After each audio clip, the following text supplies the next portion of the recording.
मानस भाई सुस्वागतम। Thank you so much. बहुत बहुत धन्यवाद आपका। और बहुत बहुत देर बाद आपका फिर से आना हुआ।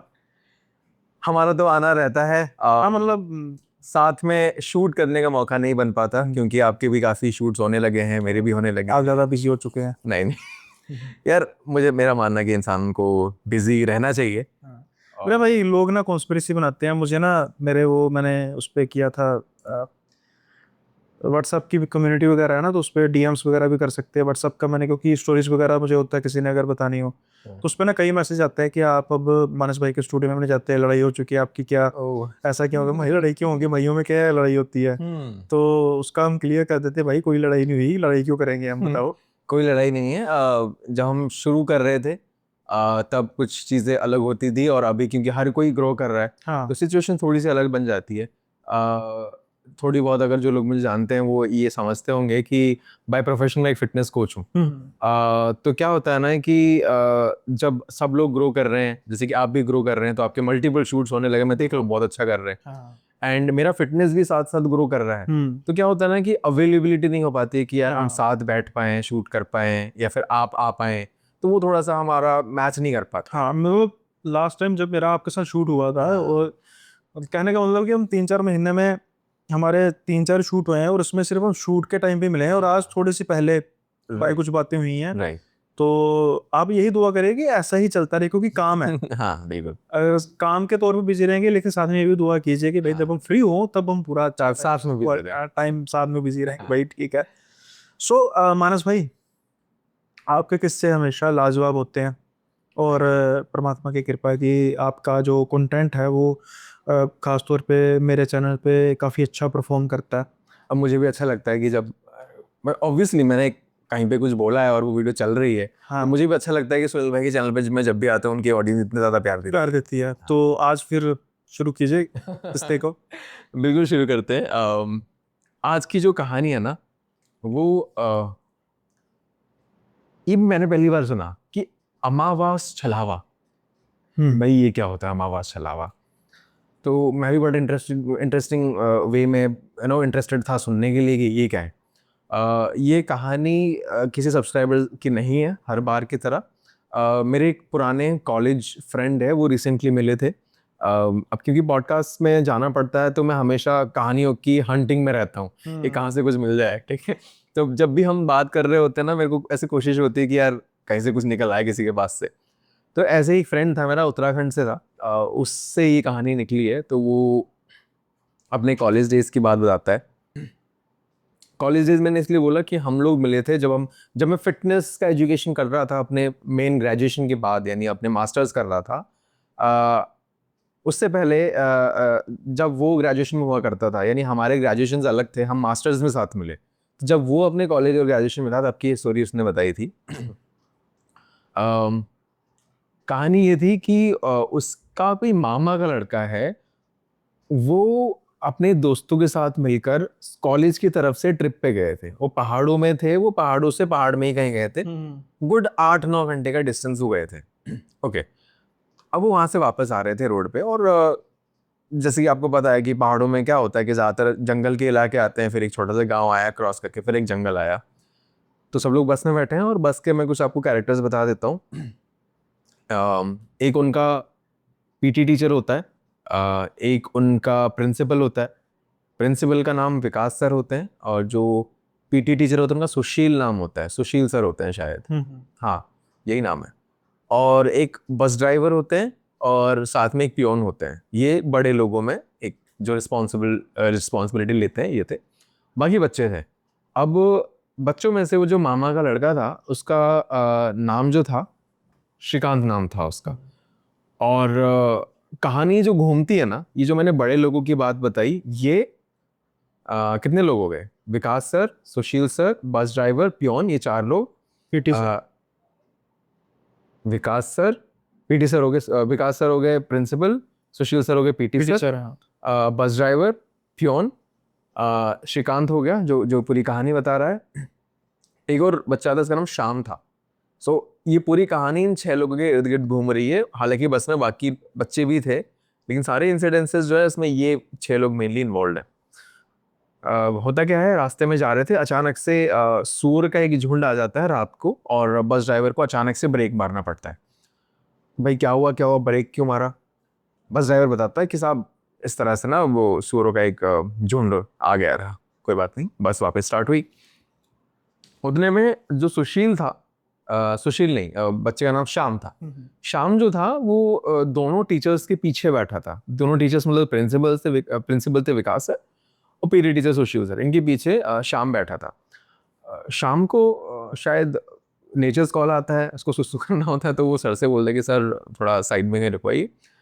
विकास सर बड़े गंभीर टोन में बोलते हैं कि बेटा ये जंगल का इलाका चल रहा है, कहीं थोड़ा सा ख़त्म हो, कुछ गांव या फिर कुछ हल्का सा, you know what I mean, कि जंगल ख़त्म हो तो बताना, कहीं कि हम साइड में रुक दें। सही। तो वो कहता है कि सर ठीक है।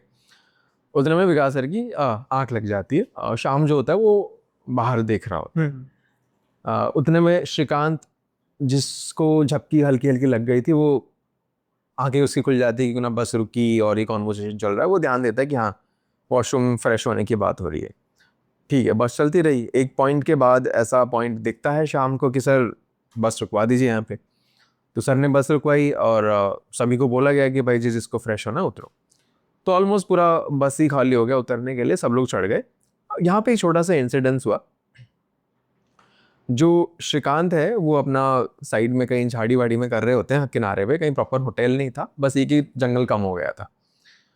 श्रीकांत अपना फ्रेश होके आ गया, और उतने में शाम की चीखने की आवाज़ आई बहुत तेज। सब लोग शॉक हो गए कि क्या हो गया भाई, ऐसे घने झाड़ियों में घुसा हुआ है, चीख रहा है। तो जो पीटी टीचर है वो भागता हो गया कि क्या हुआ। कुछ नहीं सर, वो कांटा चुभ गया बहुत तेज, की वो बहुत तेज खून निकल रहा था। चलो सब लोग शांत हो गए, कांटा ही था, कोई इशू इशू नहीं है, सब वापस चढ़े। उतने में ना एक लोकल वहाँ का होता है, बाइक लेके पहुंचता है, बस रुकी हुई होती है। गुस्से में बोल रहा था, तुम लोग यहाँ पे क्या कर रहे हो इतनी रात को, तुम्हें पता नहीं यहाँ पे छलावा लग जाता है। तो बच्चे घबरा जाते हैं, सबको पता है छलावा क्या होता है। अब उनके जो प्रिंसिपल है वो सबको काम डाउन करने के लिए, कुछ नहीं होता छलावा वलावा, चलो ऊपर, बेकार की बात है। और उस गांव वाले को काम डाउन करने के लिए कि हाँ बस हम फ्रेश होने के लिए उतरे थे, हम जा ही रहे। तो वो गांव वाला अपनी बाइक लेके चला जाता है, ये लोग चढ़ जाते हैं वापस बस में। उतने में छलावे की बात शुरू हो जाती है बस में, क्योंकि गांव वाले ने वो ट्रिगर कर दिया छलावा। तो बात शुरू हो जाती है, तो बच्चे पूछते हैं कि सर ये क्या छलावा छलावे की बात कर रहे हैं। तो विकास सर बताते हैं प्रिंसिपल कि मेरा छलावा वो चीज़ होती है कि जो लोग रात के अंधेरे में कहीं ट्रैवल करते हैं, और रात के अंधेरे में ट्रैवल करते करते वो मर जाते हैं, वो छलावा बन जाते हैं। वो विकास सर का कॉन्सेप्ट है, उनका मतलब ये है छलावा। तो सब लोग अपनी अपनी टिप्पणी देते हैं, सब कोई कहानी शुरू होती है, हर कोई कुछ ना कुछ ऐड करता है अपना अपना। तो उतने में जो ड्राइवर होते हैं वो भी, गाने वाने चल रहे होते हैं, वो भी अपना ऐड करते हैं कि बेटा छलावा होता ही है कि जितने भी हमारे नॉन में ड्राइवर्स हैं, मैंने उनसे सुना है कि हमेशा वो थके हुए ड्राइवर्स पे हावी होते हैं, कि वो आपको ऐसे इल्यूजन क्रिएट करते हैं। आप कोशिश ये वो करते हैं कि जो वो चाहे वो दिखाए, और उसमें से आप निकल ना पाओ। तो या तो आप रिपीटेटिवली साइकिल में फंसे हुए हो, निकल नहीं पा रहे हो, या फिर आपको ऐसे इल्यूजन्स या फिर होते हैं कि जो चीज़ एग्जिस्ट नहीं करती आप उस तरफ जा रहे हो। तो इसके बाद जो शाम होता है वो बोलता है कि छलावे बड़े खतरनाक होते हैं, ऐसे नहीं होता है। वो सबसे कमज़ोर यात्री पे अपनी नज़र डालता है और उस पर हमला करता है, उसको ख़त्म कर देता है। तो विकास सर बोलते हैं ऐसा कुछ नहीं होता है, कमज़ोर यात्री पे या फिर कमज़ोर थके हुए ड्राइवर पे कुछ हमला नहीं करता है, ये बस सब मनगढ़ंत कहानियाँ हैं। ऑब्वियसली ड्राइवर अगर थक गया है, वो अपनी थकान की वजह से उसको समझ नहीं आ रहा है, वो कहीं भी बस ले रहा है, कहीं भी ठोक रहा है, मर रहा है, तो उसके थकान के वजह से। तो श्याम बोलता है नहीं नहीं ऐसी बात नहीं है, मेरे दादाजी भी छलावे की शिकार में आके मरे, उनकी जो गाड़ी थी वो किसी पेड़ से टकरा गई थी। जो श्रीकांत है, जो मेन कैरेक्टर है, जो कहानी सब बता रहे हैं, कहता सर ये पागल हो गया है, ये इसकी जो बुआ है ना वो एक राइटर है, तो वो यही सब लिखती रहती हैं, यही सब सुन के ही हमें हमारा दिमाग खराब कर रहा है। तो सब लोग शांत हो जाते हैं। बस चल रही होती है आराम से, सबकी झपकी लग जाती है आंखों की। उतने में जो शाम है, जो बहुत घबराया हुआ होता है कि मैं भाई छलावा ऐसे ऐसे होते हैं और सबसे कमज़ोर यात्री को वो अटैक करते हैं, वो बाहर देख रहा होता है। उतने में वो नोटिस करता है कि यार ये जंगल तो अभी गया था, यहीं तो हम फ्रेश होने के लिए यहीं तो उतरे थे। तो उसको लगता है कि मैं नींद में हूँ, तो वापस से थोड़ा सा ना सेंसेस में आने की कोशिश करता है ना कि लोग, कि ऐसे ऐसे करके कि सही देख रहा हूँ या नहीं। तो बड़ी देर तक वो बाहर नोटिस करता है, उसको बार बार चीजें ना बहुत फेमिलियर लग रही हैं कि यार ये तो अभी तो मैं गुजरा, डेजा वू। हाँ अभी तो मैं गुजरा यहाँ से। तो ना फाइनली वो उसको ऐसा लगता है कि हम छलावे के अब शिकार हो चुके हैं, क्योंकि हम बार बार वहीं से निकल रहे हैं, वहीं जा रहे हैं, वहीं से निकल रहे हैं, वहीं जा रहे हैं। तो वो सबको जगाता है, सर सर छलावे ने कर लिया अपना शिकार, सर हम छलावे के शिकार में हैं अभी। तो सब लोग उसका गुस्से में बोलते हैं बैठ जा, कुछ छलावे वलावा नहीं होता है। गुस्से में सर उसको बैठा देते हैं, बोलता नहीं नहीं सर आप मेरा यकीन मानो, अभी देखना थोड़ी देर बाद एक ट्रक मिलेगा को पलटा हुआ। तो सब लोग देख रहे हैं ट्रक पलटा हुआ मिलेगा, अगर सच है तो मिलना चाहिए। देखते हैं कुछ नहीं आता है। फाइनली देखते हैं एक ऐसे जगह पे बस रोड से निकलती है, वो ट्रक सच में पलटा हुआ मिलता है। तब सब शॉक हो जाते हैं कि भाई ये हम छलावे के शिकार में हैं। और कहीं ना कहीं विकास सर को भी इस चीज़ की समझ थी, वो शायद बच्चों को काम डाउन करने के लिए बोल रहे थे कि ऐसा कुछ नहीं होता है, बस उनको ट्रक उनको पलटा हुआ मिला। तब सब लोग शॉक में हो गए कि क्या करना चाहिए क्या नहीं करना चाहिए। उतने में जो सुशील सर थे, जो पीटी टीचर है, वो अब जाग रहे हैं कि हाँ क्या क्यों शोर मचा रहे हो। तो उनको पूरी बात बताई गई कि ऐसा हम छलावे के शिकार में आ चुके हैं। तो सब लोग घबरा जाते हैं कि क्या करना चाहिए क्या नहीं करना चाहिए। सुनने में ये आया, शाम खुद बताता है कि इससे अगर हमें छुटकारा पाना है तो सुबह होने तक आप उस साइकिल में चलते रहो, क्योंकि जहां आप रुके वहां चीजें सही नहीं होंगी, रुकना नहीं और खराब हो जाएंगी चीज़। हाँ चीजें और खराब हो जाएंगी। तो आप जिस भी साइकिल में फंसे हुए हो, जब तक सुबह नहीं हो जाती उस साइकिल को कंटिन्यू रखो। बस ड्राइवर का कहना है कि इनफ डीजल नहीं है, वैसे भी रुक जाएंगे हम कहीं पे भी। तो ये बड़ा स्ट्रेसफुल माहौल था। और एक एक राहत की बात ये थी, शाम का ये कहना था कि अगर उस छलावे का प्रकोप इतना स्ट्रांग नहीं है, कमज़ोर छलावा हुआ, तो मे बी कुछ साइकिल्स रिपीट करने के बाद अपने आप ही उसका वो जो क्या बोलेंगे हिंदी में इफेक्ट है वो ख़त्म हो जाए, जो उसका इल्यूजन क्रिएट कर रहा है वो छलावा, वो ख़त्म हो जाए। यही सब बातें चल रही थी। और उतने में दिखता है कि एक ढाबा आता है, ढाबा काइंड ऑफ आता है, और वहाँ पे सब लोग उठते हैं कि उतरो उतरो, हम पता करते हैं कि भाई हम कहाँ हैं, हम इस इल्यूशन में निकल ले रहे हैं। क्योंकि तब तक उनको मल्टीपल साइकिल्स हो चुके थे, 5-6 साइकिल्स हो चुके थे कि भाई सेम जगह से निकल रहे हैं। और फाइनली उनको जब ढाबा दिखा, उनको कुछ अलग दिखा, तो इन्होंने समझा कि हाँ मतलब खत्म हो गया हमारा इल्यूशन वगैरह। अब ढाबे पे उतर के वो जानना चाहते हैं कि भाई ये सही रास्ता है या नहीं है, फिर अभी भी हम कुछ इल्यूशन में। तो ढाबे पे जितने वो उतरे, पीटीटी सर जो कि सुशील सर थे वो उतरे, और शाम उतरा, श्रीकांत उतरे, ये 3 जने उतरे कि भाई चेक करके आओ कि इतने बस में इतने लोग हैं, अवेलेबिलिटी चीज़ों की है या नहीं। तो उतने में जाके पहुंचे। ढाबे में से एक आदमी निकल कर आता है, अपने आप बिना मांगे ही खाना सर्व करने लेके आता है, कुछ पुलाव टाइप का खाना सर्व करने लेके आता है। उतने में सुशील सर और बाकी जो 2 बच्चे हैं वो नोटिस करते हैं कि जो खाना है उसमें ऐसे चलते हुए कीड़े नजर आ रहे हैं। तो बोलते हैं कि भाई ये क्या है। बोलता है कि भूखे हो तो यही खाओ, क्योंकि मैं तो भूखा हूँ, बड़े दिनों से इंतजार कर रहा था, लग रहा है कि अब मेरी भूख मिटेगी। ये तीनों बहुत ज्यादा घबरा जाते हैं, भागते हैं जितना तेज पॉसिबल है, बस में चढ़ जाते हैं कि चलो भाई ड्राइवर साहब चलो, यहाँ नहीं रुकना, ये छलावे का ढाबा है। हाँ ये छलावा है, यहाँ नहीं रुकना, चलो। मेरे रोंगटे खड़े हो रहे हैं कि यहाँ से चल पड़ो। वैसे अच्छा नाम लिखा जा सकता है ना, किसी छलावे का ढाबा है। छलावे का ढाबा तो उतने में बात करते करते ना एक जो शाम है ना, वो उसको ज़्यादा नॉलेज होती है इन सब चीज़ों की, क्योंकि उसकी बुआ राइटर है। तो वही ये सब बताता है कि आज अमावास की रात है, और ये जो छलावा है इसको अमावास छलावा बोलते हैं। ये बहुत खतरनाक होती है, और ये कमज़ोर नहीं होती है जैसा हम समझते हैं ना, कि थोड़ी देर बाद अगर साइकिल रिपीट करते रहो, अगर ये कमज़ोर हुई तो उसका इफेक्ट अपने आप ख़त्म हो जाता है। ये अमावास छलावा है, इसका इफेक्ट ख़त्म नहीं होता, ये जान लेके मानेगी। और उतने में वो ये भी बोलता है कि अगर हम इस चीज़ के शिकार हैं तो यानी हम में से ही है कोई छलावा, यानी हम में से कोई है जो मर चुका है और उसके अंदर छलावा है। अच्छा, हम में से ही है कोई, ये नई चीज़ है। और वो बस में नजर दौड़ाते हैं, सब लोग सो रहे होते हैं। तो शाम बोलता है ये सब लोग सो रहे हैं, जागे नहीं है, हम जो 6 लोग हैं हम में से कोई छलावा है। अब ये फिगर आउट करना है कि हम में से कौन है। सब एक दूसरे पे इल्जाम डालने लगे हुए हैं। श्रीकांत बोलता है कि शाम तू चिल्लाया था, मैं तो तेरे में ही है कुछ। तो श्रीकांत पे सब शक की नज़र से देखने लगे। श्रीकांत बोलने लगा हाँ, श्रीकांत ये बोलने लगा कि भाई तू चिल्लाया था तो तेरे पे ही छलावा है। तो शाम पे नजर गई, मैंने नाम चेंज कर दिया, शाम पे नजर गई। शाम बोलता है कि मेरे में तो कांटा चुभा था, लेकिन मैं नोटिस कर रहा था जब तू दूसरी साइड वाले झाड़ियों में गया था तो किधर किसी शेप किसी फिगर को देख रहा था, बात कर रहा था। तो वो कहता नहीं मैंने किससे बात करी। तो फिर शक की जो सुई थी वो शिकांत पे चली गई, सब लोग देख रहे हैं। शिकांत ने मुझे जस्टिफिकेशन दे दिया कि भाई मैं किससे से बात करूं, मैं तो चुपचाप बस में आ गया था। अभी जो बस ड्राइवर है वो इल्ज़ाम लगाता है विकास सर पे कि सब लोग गए थे, विकास सर ही बस के पास खड़े थे, विकास सर ही हैं।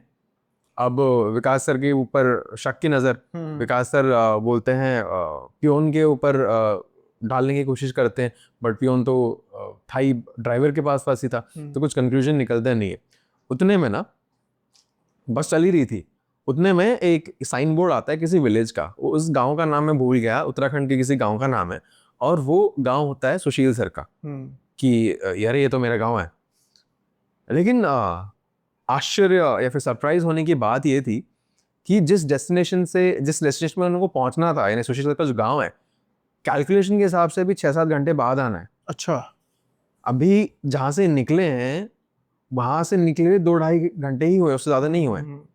6 घंटे करीब बाद सर का गाँव आना है, लेकिन ये कैसे? तो समहाउ वो इस कंक्लूजन में आते हैं कि शायद हम इतने इल्यूजन में हैं, इतने सब चीजें हो रही हैं, तो शायद हमने एक टाइम का जो ट्रैक करना है वो मिस कर दिया है। मे बी जो हमें गाड़ी पे दिख रहा है वैसे कुछ नहीं, हम सच में उस छलावे के चंगुल से निकल चुके हैं, हम शायद गांव पहुंच गए। उनमें से कुछ लोगों का कहना है कि नहीं ये अभी भी छलावे का ही है, but somehow they decided, Sushil sir ने बोला कि नहीं ये मेरा गाँव है। ये बिल्कुल ऐसा कैसे हो सकता है कि बिल्कुल जैसा मेरा गाँव है वैसा सब कुछ दिख रहा है, मतलब कुछ भी चेंजेस नहीं है। तो फाइनली हुआ है, सबने डिसाइड किया कि सुशील सर के घर में हम स्टे करेंगे, सुबह हो जाए तो वहां से हम निकलेंगे, छलावे का जो कहर है वो खत्म हो जाएगा। और सुशील सर के घर के पास पहुंचते पहुंचते कुछ वियर्ड इन्होंने देखा। बस थोड़ी पहले रुक गई। सुशील सर के घर के सामने जमावड़ा था गांव वालों का, मतलब भीड़ लगी हुई थी। बस थोड़ी दूर पहले रोक दी गई थी। सुशील सर उतरे और भीड़ को हटाते हुए अपने घर की तरफ बढ़े, तो उनके घर के सामने 4 लोग मरे हुए पड़े हैं, जो कि इनकी खुद की फैमिली है। इनके माता पिता और बीवी और एक बच्चा। गला काट दिया गया था खून से लथपथ। सब लोग रो रहे हैं। सुशील सर शौक में ये क्या हो गया, तो वो भी पैनिक मोड में चले गए, मतलब खुद नहीं सोच पा रहे हैं कि क्या हो गया, रो रहे पीट रहे चीख रहे। उतने में उन भीड़ में से ना एक काणी आंख वाला आदमी था, मतलब एक ही आंख से देखता था। वो आके सुशील सर पे इल्ज़ाम लगाता है कि ये सब क्या हो गया, ये तुम्हारी वजह से हुआ है, ज़रूर तुमने इनको कुछ किया है, फोर्स किया है मरने पे, सब मर गए। और उस काणी आंख वाले इंसान का ये बोलना था कि तेरी बीवी ने तेरे माता को, तेरे पिता को, अपने बच्चे को खुद ही चाकू से मारा, और उसके बाद अपने आप को खुद ही उसने मार लिया, ज़रूर इसके पीछे तू है। तू अगर प्रायश्चित करना चाहता है तो ये ले चाकू और अपने आप को मार ले। और उसके जो कानी आंख वाला बंदा था, उसके ना बात करने का तरीका थोड़ा अनयूजुअल था, मतलब एक इंसान बात कर रहा है वैसा नहीं लग रहा है। उसका मतलब ये होता है कि मतलब कंटिन्यूअसली घूर कर बात कर रहा है, एज इफ कुछ प्रभाव डालने की कोशिश कर रहा है। और समहाउ सुशील सर उसके इन्फ्लुएंस में आ गए, एज इफ वशीकरण कर दिया गया है, फिर उसकी हिप्नोटाइज हो गए। और सुशील सर हाथ में चाकू ले लेते हैं। उतने में जो बस ड्राइवर होता है वो बस के बाहर से चिल्लाता है कि सर ये मत करो, सर ये मत करो, क्या कर रहे हो। तो जो कानी आंख वाला आदमी था वो बोलता है उस बस ड्राइवर को पकड़ के लाओ, ये सारी दिक्कत फसाद का जड़ है। उतने में करके बस ड्राइवर वो शांत हो गया कि भाई मैं अपने काम से काम ये चाकू मुझे लगे। हाँ तो वो चुपचाप बैठ गया। गाँव वाले भी उधर बस वाले को छेड़ने नहीं गए। ये काट नहीं जा रहे थे अपने आप को। उतने में जो पियोन होता है समहाउ वो पता नहीं उसने क्या रियलाइज करा कि ये भी छलावे का कुछ चल रहा है, उसने सुशील को थप्पड़ रख के मारा गुस्से में। सुशील सर अचानक से एज इफ किसी स्टेट में थे और वापस आ गए। सुशील सर एज इफ किसी स्टेट में थे और अचानक से वापस आ गए कि क्या कर रहा था मैं। उतने में बस ड्राइवर पीछे चिल्लाता कि सर भाग के आओ, ये छलावे का ही सब कुछ चल रहा है, आप लोग गांव अपने नहीं पहुंचे हो। ये जैसे तैसे करके भीड़ को साइड हटा के बस की तरफ भागते हैं और सारे गांव वाले इनके पीछे पड़ जाते हैं, मशाल और ये तलवार वलवार चाकू वाकू सब लेके इनके पीछे पड़ जाते हैं। उतने में ही बस में जैसे तैसे करके घुस जाते हैं। और पाते ये हैं कि जैसे ही बस में चढ़ते हैं ना कि सारे ये बस के ऊपर हमला करने लग जाते हैं। और ये बस में जैसे तैसे करके चढ़ जाते हैं, गेट लगाया, बस चलने को हो रही है। उतने में ही इस बस पे हमला करने लगे, पत्थर वत्थर मार के जितने भी कांच वांच सब हुआ तोड़ तोड़ दिया, अंदर जितने भी बच्चे बैठे थे सबके स्किन पे कांच वांच के टुकड़े गिरे थे।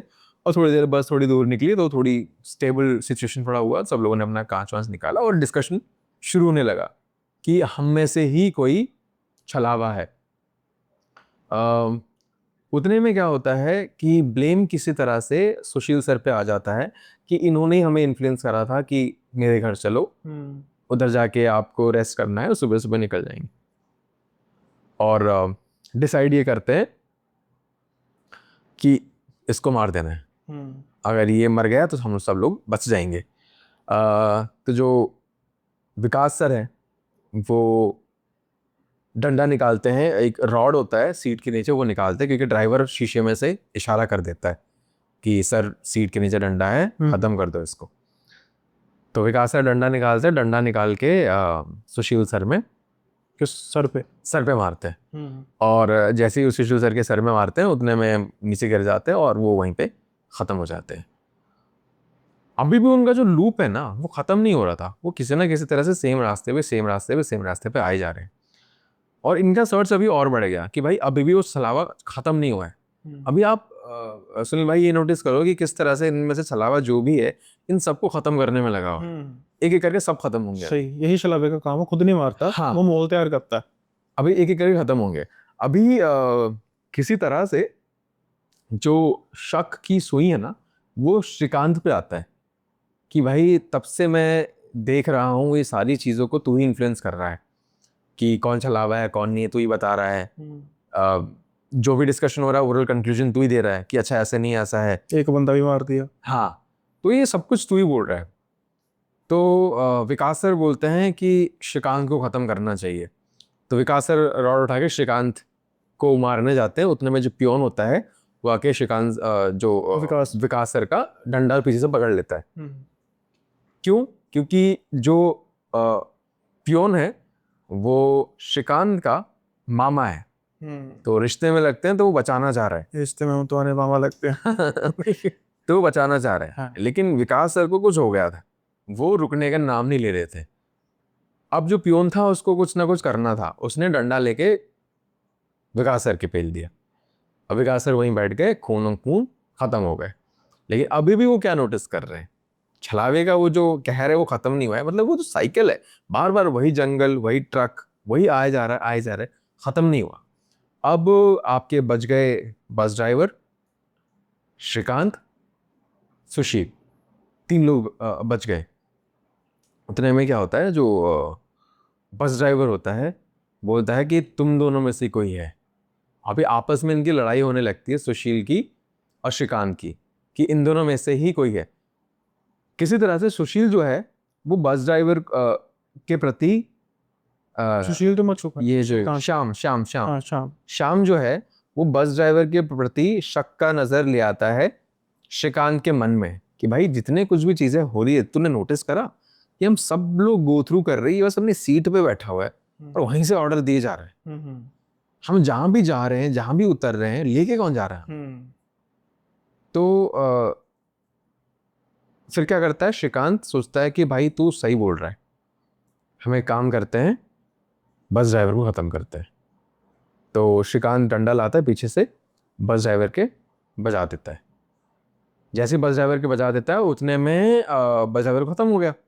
अब बच कौन गया? पियोन बच गए, श्रीकांत बच गए, सुशील बच गए, शाम बच गए, 2 बच गए। तो उतने में बोलता है भाई अभी चला गया कौन? शाम बोलता है कि मेरे मामा की ट्रैवल एजेंसी है, मुझे आती है चलानी। तो बैठ के चलाने लगता है। उतने में ये लोग फिर क्या नोटिस करते हैं कि साइकिल अभी भी खत्म नहीं हुआ है, अभी भी वो उसी लूप में है। अब भाई इन तीनों में से कौन है? शाम गाड़ी चला रहा है, अभी मामा भांजे का कहना है कि यार हम दोनों में से तो होते पता लग जाता ऑब्वियसली, जब 2 रिश्तेदार साथ हैं तीसरे पे शक जाएगा। बट समहाउ जो शाम जो गाड़ी चला रहा है वो श्रीकांत को इन्फ्लुएंस करता है कि तेरा मामा ही इन सब के पीछे। तूने नोटिस करा तेरे मामा ने कितनी बेरहमी से मार दिया था? वो चाहे तो हमला कर सकते थे, घायल कर सकते थे, लेकिन जान ही ले ली। तेरे मामा ऐसे तो नहीं है। तो ये मानने लगता है कि मामा के अंदर छलावा है, मामा मामा नहीं है। मामा का टप्पा है। हाँ। तो श्रीकांत क्या करता है, चाकू लेता है, मामा के पेट में घोंप देता है। मामा वहीं के वहीं ढेर। उतने में आके वो सामने वाली सीट पे बैठ जाता है। शाम की आंखें लाल होने लगी और हंसने लगा तेज तेज। कह रहा पहचान नहीं पाया अभी भी। तो श्रीकांत की हालत टाइट। कहता है शुरू से लेकर अभी तक तुम लोग मेरे कहर से नहीं निकल पाए। मैं ही हूँ तुम्हें हर जगह लेके जा रहा हूँ, तुम ध्यान से नोटिस करना, सब कुछ मैंने ही करवाया है। अभी कुछ नहीं बचा है, मेरी बात मान, इधर आ, सीट पे बैठ, बस बढ़ा, कहीं ठोक दे, खाई में। खत्म कर अपना। कोई कोई मतलब नहीं बचा, सब लोग खत्म ही है। तो उतने में पीछे से मामा आते हैं चाकू लेके, श्याम का गला काट देते हैं, जो गाड़ी चला रहा था। अब मामा कहाँ है, कहाँ से आए मामा, तो मर गए थे। चालाकी की बात ये हुई, शाम जितने में मर रहा था, अचानक से मरा नहीं है, शाम नहीं था, उसके अंदर छलावा था। कहता तूने क्या इतना बेवकूफ समझा है, पहली शक की सुई तब गई तेरे ऊपर जब ये एक एक करके मर रहे थे, तेरी शक्ल पे मैंने वो स्माइल देखी थी, तुझे जरा सा भी फर्क नहीं पड़ रहा था। दूसरी शक की सुई, तेरे मामा तेरे स्कूल के बाहर ठेला लगाते हैं, तेरे मामा की ट्रैवल एजेंसी कहाँ से है? तो वहीं पे उन्होंने उसको खत्म किया, सांठ गांठ कर ली थी कि भाई ये है। हाँ। तो वहां से इन्होंने फिगर आउट कर लिया, वहां पे वो खत्म हुआ। और पहली बार ऐसा हुआ है कि कोई छलावा इंसानों से हार गया। और श्रीकांत का कहना था कि वो कुछ योनि से बाहर निकल गया, यानी जन्म मरण की कुछ साइकिल से वो निकल गया, उस योनि से निकल गया। 84 लाख जोनियों। हाँ। तो this was the whole story, जो श्रीकांत का कहना है, जो मेरे दोस्त का मामा का लड़का था। अब इसमें से इसने क्या एक्सपीरियंस किया क्या नहीं किया, क्योंकि मुझे तो नहीं लगता कि मार धाड़ काट पीट हुआ होगा। Some crime stories must be there जिसको उन्होंने जस्टिफाई करा। देखो क्या होता है कि जैसे ही छलावा का छल टूटता है ना, तो वैसे ही जो ये डेथ्स की बात हो रही है ये भी टूट जाती हैं। अच्छा। This were not actual deaths, है ना। तो कुछ ऐसा लूप होगा कि जैसे ही वो लूप टूटा होगा तो वो दोबारा ही अपनी स्टेज में आ गए कि असली तो छलावा अगर जिंदा रहता, सब मरते, छलावे का मिशन तक तब सक्सेसफुल होना। तो भाई जिन लोगों को बहुत ज़्यादा लॉजिक लगाने की चीज़ है वो इसको ना एंजॉय करें, लेकिन एक बात ये मानने वाली है कि टिल लास्ट पॉइंट तक सस्पेंस था, छलावा कौन था। हाँ, छलावा कौन था। तो भाई मैंने फ्रैंकली स्पीकिंग इतना एंजॉय किया ना। Thank you. मैं कितनी बार मानस भाई कहता हूँ कि भाई मुझे तो अब कोई हाँ। इतना होता ही नहीं, लेकिन मजा आ रहा था। तो देखो एक तो इमेजिनेशन की जो है वो, और दूसरा जैसे जैसे स्टोरी आगे बढ़ती जा रही थी वैसे वैसे दिमाग चल रहा था कि भाई कौन है। मतलब टिल लास्ट डेट मुझे नहीं पता लगा। हाँ। मुझे ये लगा था कि श्रीकांत हो सकता है, श्योर नहीं हूं मैं। हाँ। सुशील का मुझे तब शक पड़ा था कि जब वो ढाबे पे खुद लेकर गया था, हाँ। कि हाँ वो लेकर जा सकता है, लेकिन आखिर तक लेके जाए और यही हॉरर है, यही पैरानॉर्मल है, यही जिसके लिए आप आए हो कि भैया हमें एक मजेदार जबरदस्त स्टोरी चाहिए, वो ये हॉरर और पैरानॉर्मल। पता है क्या चीज लगती है, डर क्या होता है, डर इज अबाउट द अननोन। अगर कोई चीज पता नहीं है उसी तो डर लगता है ना। हम भूत से क्यों डरते हैं, क्योंकि हमें पता है अंधेरे के पीछे क्या है, भाई नहीं पता है, तभी तो अंदर से डर लग रहा है। एक बार वो चीज सामने है तो शायद उस लेवल का डर नहीं रहता, जब तक वो सामने नहीं आया तब तक हाँ हाँ ज्यादा डर रहता है, ज्यादा डर रहता है ना। तो horror and fear is always of the unknown. किसी को गुस्सा आया, जब तक वो थप्पड़ ना मार दे या जब तक आपको चिल्लाना ना दे, तब तक वो डर लगता है, पापा को पता नहीं क्या बोलने वाले हैं, अब पापा क्या बोलेंगे पता नहीं। लेकिन एक बार पापा ने डांट दिया, हाँ हो गया, ठीक है भाई, ठीक है। बस बस बस होने लगा। सो ये है। नहीं नहीं भाई, सच में बड़ी ही कमाल की स्टोरी थी। और मैं अभी रिसेंटली उत्तराखंड घूम के आया हूँ। मैं पूछने वाला था आपसे, आपने कैंपिंग वैम्पिंग करी? मैंने आपकी वीडियोस वगैरह देखी। हाँ हाँ। तो क्या मतलब मजा तो मुझे आ रहा था देख के कि कैंपिंग वैम्पिंग हो रही थी, और कुछ चीजें आपने ऑन कैमरा बोली होगी, बट ओवरऑल क्या फील कर रहे थे वहाँ पे, भाई कैसा ना कुछ ऐसे इंसिडेंट हुए, देखो मेरे जो भी रेगुलर व्यूअर्स हैं या जो मुझे जितना जानते हैं वो ये भी जानते हैं कि मैंने कभी किसी चीज़ का ड्रामा नहीं बनाया। मेरी आदत नहीं है कि ड्रामा बनाना। कुछ मैंने व्लॉग्स बनाए हैं वहाँ पे, जो मैं सिर्फ मेंबरशिप ओनली में ही डालूंगा, क्योंकि भाई मेरा मकसद नहीं है कि ऐसे मतलब वीडियोस को बनाकर मतलब है ऑल्दो वो असली हैं, लेकिन मैं उसको इसलिए मतलब ओपनली नहीं डालना चाहता, ताकि वो मेरा नीश ही नहीं है। मेरा नीश है स्टोरी टेलिंग, और मैं उसको ब्लॉगिंग में नहीं डालना चाहता। तो जो भी मेंबर्स हैं वो वीडियो आने वाले समय में देखेंगे जो मैंने प्राइवेटली उनके लिए बनाई है। मेरा व्लॉग बनाने का मकसद ही वही था। पर मैं डिस्कशन कर सकता हूँ जी जी बिल्कुल, मैं तो कुछ ऐसी चीज़ों को। हाँ, कुछ ऐसी चीज़ों को देखो। अब एक मेरा ना पॉडकास्ट हुआ था, वो है अश्विनी मुरारी भाई है, कैंपर हैं, और उनका बड़ा अच्छा चैनल है, 3.5 लाख के आसपास उनके सब्सक्राइबर्स हैं। तो ना हम कर रहे थे, हम गए थे कैंपिंग में, जंगल में कैंपिंग। 2-3 दिन का हमारा प्रोग्राम था। अब मैं पहली नाइट की बात कर रहा हूँ, और फ्रैंकली स्पीकिंग मुझे कुछ ज़्यादा आइडिया नहीं था अच्छा कि सब कुछ सीके भाई ने किया था। मुझे नहीं पता था। जस्ट ना जब बात हो रही थी ना, तो वो कह रहे थे कि भाई आओ भाई कैंपिंग करेंगे। तो मेरे दिमाग में ना एकदम ट्रैकिंग हिट हुआ। मैंने कहा भाई अब मेरी ना अभी फिलहाल उस तरीके की फिजिक नहीं है कि मैं ट्रैक कर पाऊंगी, सारा दिन तो बैठना होता भाई। अभी वो मैं मतलब कर नहीं रहा जिम वगैरह, अभी मैं ध्यान सारा चैनल पे दे रहा हूँ। कहते भाई ट्रैकिंग नहीं बोल रहा, कैंपिंग बोल रहा हूँ। मैं कहा अच्छा सच कैंपिंग ठीक है। तो मैं कहाँ करेंगे? अब मुझे बताऊँ क्या था, मुझे था कि पब्लिक प्लेस होगा उसमें कैंपिंग। अब ये हुआ, अभी मैं वहाँ पे पहुंचा हूँ, खटीमा पहुंचा हूँ, जो उनकी प्लेस है बीसी के भाई की, और वहाँ पे फिर पहुंच गए थे। चलो चले। मैं कहाँ जाना है? कहते कैंपिंग करने। मुझे पता है आसपास कोई जगह होगी, वो जगह और पहाड़ी इलाके में, प्रॉपर पहाड़ियों में 100 किलोमीटर दूर थी, तो 3-3.5 घंटे का सफर था।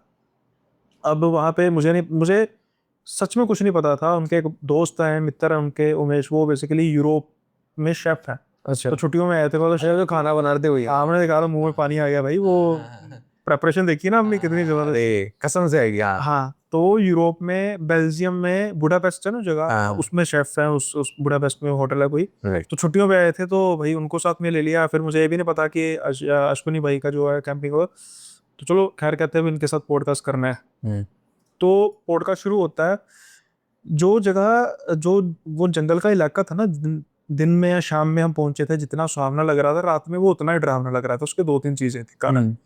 एक तो वो जो हम जहाँ पर थे ना, वो it was some sort of cliff, dual edge cliff कह सकते हैं। क्लिफ का तो एक एज होता है ना, हाँ वो था बीच में थोड़ी सी जगह, और यहाँ पर भी बिल्कुल गहरा इलाका, यहाँ पर भी बिल्कुल गहरा इलाका। हाँ तो दूसरे जो एरिया में ना, वहां पर नदी बह रही थी नीति, जिसका पानी, जिसके पानी की आवाज आ रही थी, और इस तरफ बिल्कुल जंगल ही जंगल गहराई में जाता जा रहा था। अब ना ये रात तक ना हम थोड़ा सा बस ऐसे ही हंसी मजाक कर रहे हैं। जब रात को ना कुछ 10, 10:30 का टाइम हुआ, तो थोड़ा सा ना धुंध छाने लग पड़ी। अब थोड़ा सा माहौल हो रहा था, सर्दी बढ़ गई। और अचानक से ना सीके भाई, अरे क्या हुआ यहाँ पे, कौन है कौन है? तो भाई एकदम से मैं डर गया भाई, सीके भाई लाइट मार रहे हैं। तब तक तो कोई नहीं था, क्योंकि तब तक वो कह रहे थे कि मुझे भाग नजर आया, लिपट सॉरी लिपट नजर आया, मुझे उसकी आंखें चमकती हुई नजर आई हैं। तो वो मुझे कह रहे थे, सुनिए भाई डर तो नहीं रहे? मैं डर किस चीज़ का? कहते भाई आपने भी लिपट देखा नहीं है? मैं कहा बड़ी बार देखा है। कहते आमने सामने नहीं देखा। मैं कहा वो बात ठीक है। तो मतलब कहते भाई फिर भी नहीं डर लग रहा? मैं कहा भाई जो भी होगा आपके तीनों के साथ भी वही होगा ना। मेरे साथ तो नहीं होगा, इसलिए मुझे डर नहीं लग रहा। कहीं ऐसा तो नहीं है कि मैं रहूंगा तो वहां पे भाग जाओगे, मुझे इसलिए डर नहीं लगता। एक के साथ भी हो तो आपको कैसे पता मेरे साथ ही मुझे तसल्ली हो आपके साथ गई, भी तो हो सकता है। मुझे तसल्ली हो गई कि चलो तेरे साथ भी तो हो ही गया। हाँ। तो खैर उसके बाद ना हमने पॉडकास्ट शुरू किया। अब क्या था ना, वो जो लोकेशन है उसमें क्या था कि सामने सड़क थी, हालांकि अब कहीं पे जंगल का है का सड़क है, बिल्कुल हाई जंगली इलाका था, जंगल में सड़क कह सकते हो।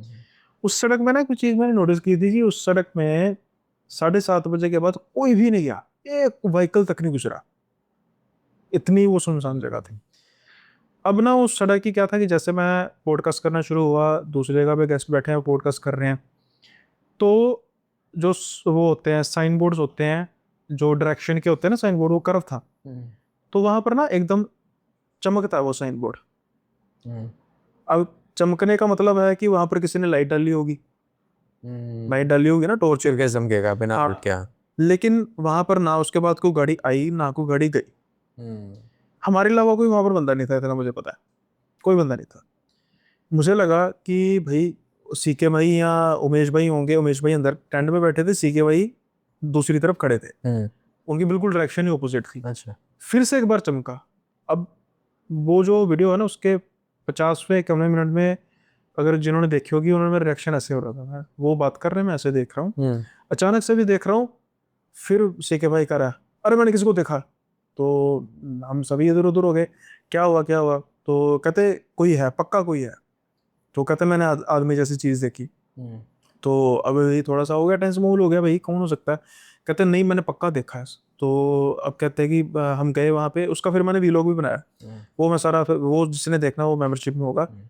तो मैं भी गया, वो गया, कह रहे यार, मैं कहते पक्का आदमी की, कहते मैंने शूज की आवाज सुनी टक टक टक। अब क्या हुआ था कि जब हम कैंपिंग कर रहे थे ना, शाम का समय था, तब मैंने एक लड़के को नीचे की तरफ जाते देखा था। बाइट पॉसिबल कि वहां पर कोई गांव वगैरह नीचे हो सकता है। तो मैंने वैसे ही कहा कि हो सकता है वो लड़का हो। कहते भाई हो ही नहीं सकता, इतनी इस समय तो किसी के उस जगह पे इंसान के जाने का सवाल ही पैदा नहीं होता अकेले इंसान के। मतलब ये नहीं कि भूत प्रेत है वहां पर, जानवर ही नहीं छोड़ेंगे। अब ना थोड़ा सा माहौल सच में टेंस हो गया, और फिर हमने कहा कि भाई पॉडकास्ट मैं पॉडकास्ट खत्म करते हैं, जल्दी से खत्म करते हैं पॉडकास्ट। अभी सीके भाई का पॉडकास्ट होना था। अच्छा। तो ना अब ना वो जिन्होंने वो पॉडकास्ट देखा होगा ना, उसका टेंस माहौल भी देख सकते हैं। हम अभी बात कर रहे हैं और सीके भाई इधर उधर भाग रहे हैं, कभी टॉर्च लगा के इधर दे रहे थे कि भाई कुछ मैंने महसूस हो रहा है। चलो यहाँ तक तो बात हुई, उसके बाद ना मेरा पॉडकास्ट खत्म हो गया, मैं उमेश भाई के साथ कैंप में बैठ गया। अब वो पॉडकास्ट सीके भाई कर रहे हैं, तो अचानक कुछ हो गया होगा, 25-30 मिनट का हो गया होगा, अचानक सीके भाई टॉर्च मार के कौन है वहाँ पे। तो जल्दी से दोनों जने उठ गए, हम भी क्या किसकी बात कर रहे हो। तो सीके भाई उमेश तू यहाँ पे है। तो उमेश भाई कहते हैं हाँ यहाँ पे है। तो फिर वहाँ पे कौन है। कहते मैं समझा नहीं। कहते भाई मैंने वहां पर खड़ा हुआ देखा तुझे। तो उमेश कहता भाई मैं तो बाहर निकला तक नहीं। मैं कहा मैं गवाही देता हूँ, जब से आपका पॉडकास्ट शुरू हुआ तब से हम बाहर निकले नहीं है। कहते भाई 110% मैंने उमेश को टेंट से बाहर निकल के वहां पर खड़े देखा। अब ना माहौल थोड़ा ज्यादा टेंस हो गया, क्योंकि अगर मेरे साथ कोई ऐसी चीज ना हुई होती, जैसे वो लाइट वाला, मैं मान ही नहीं सकता कि कोई इंसान गुजरा होगा उस समय या कुछ होगा। मैंने उसको आंखों से देखा। अब जैसे लेट्स से कि मुझे लगे कि भाई कोई जान के ड्रामा कर रहा है, लेकिन जो मेरे साथ हुआ वो थोड़ा ड्रामा था। खैर अब हमने सोचा कि चलो जल्दी पॉडकास्ट खत्म करते हैं, अब हम सोने की तैयारी करते हैं। तो सोने की तैयारी जब की ना, अब मेरे कानों के बिल्कुल पास कोई बुदबुदाया। ये बात मैंने उमेश भाई से की। उमेश भाई ने कहा कि नहीं यार, जो आशीष भाई है ना, वो रात को सोते हुए शायद बोल रहे थे। मैं कहा भाई उमेश आपके और मेरे और आशीष के बीच में आप थे, और वो जो पर्सन ने बोला है ना, बिल्कुल जैसे मेरे कान के बिल्कुल पास है। अब ऐसा तो नहीं आशीष भाई अपना अश्विन भाई बिल्कुल साथ पास में आके बोलेंगे मेरे, क्यों बोलेंगे, कारण। और मुझे इतना पता है कि तब सोया कोई नहीं था। मैंने तब आपको ये बात इसलिए नहीं बताई कि कोई ज्यादा माहौल ना खराब हो जाए। जागते हुए तो भाई करेंगे नहीं, और वैसे भी भाई का मुंह दूसरी तरफ था, मुझे पता है कि वो सीके भाई शो की बात कर रहे थे। खैर अब ना ये तो बात की बात थी। उससे पहले क्या हुआ कि जब सोने की तैयारी कर रहे हैं ना, 2-3 बार होंक की आवाज आई, बहुत ऊंची ऊंची। तो मैंने ट्रक कैसा। होंक होंक मुझे बताऊं क्या लगा, सच में 2 बार आई थी वो होंक की आवाज। सीके अब देखो, सीके भाई कह रहे हैं मुझे 1 बार सुनी, उमेश भाई कह रहे हैं मुझे दूसरी बार सुनी, मैं कह रहा हूँ 2 बार सुनी, अश्वनी भाई कह रहे हैं 1 बार सुनी, दो जनों को 1 बार। मुझे क्लियरली पता भाई हो ही नहीं सकता। एक इंसान होता है ना नींद में होगा, तो शायद हो सकता है कि गलती लग गई। बिल्कुल चारों जाग रहे थे, 2 जनों को 1 बार सुनी, 2 जनों को दूसरी बार। मुझे पर्सनली जो फील हुआ ना, मुझे लगा कि ये गधे की आवाज है। गधा जैसे हिंगता ना, ये गधे की आवाज है। डैंसू टाइप। हाँ। तो सीके भाई कह रहे हैं भाई मैं मान, चलो कहते हैं मान लेता हूँ, पर मैं एक बार 100% कहूँ, इस जगह पे गधा होता ही नहीं है, इस एरिया में नहीं गधा होता। तो अब वो 3 जने तो उनमें से कोई नहीं था। नहीं वो इंसान है। और इतने पास से नहीं आई थी, वो आई थी जंगल के एरिया से, बहुत जंगल के एरिया से थी। ये जब जो आदमी वाला जो सीन हुआ था ना, जो नजर आ रहा था सीके भाई को, वो दूसरे साइड से आया था। हाँ, जो मुझे वो रिफ्लेक्शन नजर आई थी ना, वो उस साइड थी जहां से वो आ जाती थी। अब क्या चीज है कि अब मैं था कोने पे,